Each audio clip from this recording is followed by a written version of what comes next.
More than 14 million cars recalled, and now a record billion-dollar settlement from Toyota announced tonight over sudden acceleration in the Japanese automaker's cars. The push for all of this started after a fiery crash in Santee. This one, it killed a highway patrol officer and his family in 2009. Good evening. Thanks for joining us. I'm Virginia Cha. And I'm Chris Murphy. The company agreed to a $1.4 billion payout. That's the largest settlement of its kind in U.S. history.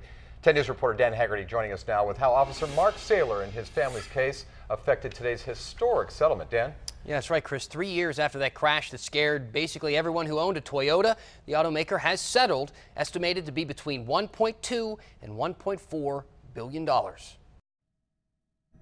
It was this fiery crash that killed 4 and led to a massive nationwide Toyota recall.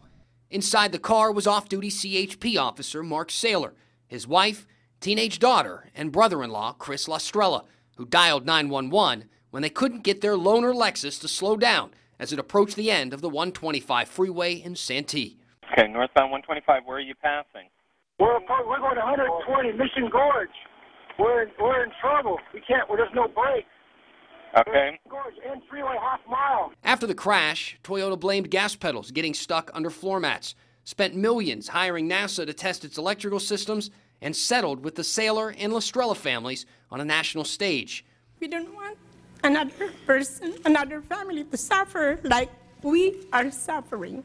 But there were thousands of other drivers who had similar stories of out-of-control Toyotas. Reports so common, it helped set this man free from prison. He was convicted of vehicular homicide in Minnesota in 2007 after his Camry killed 3 people. The stories kept adding up, and now Toyota is paying up in a record settlement for its kind. The company will offer cash to offset losses for eligible people who sold devalued Toyotas, launch a program for 16 million current owners to provide supplemental warranty coverage for certain vehicle components, and will install override systems in about 3.2 million vehicles.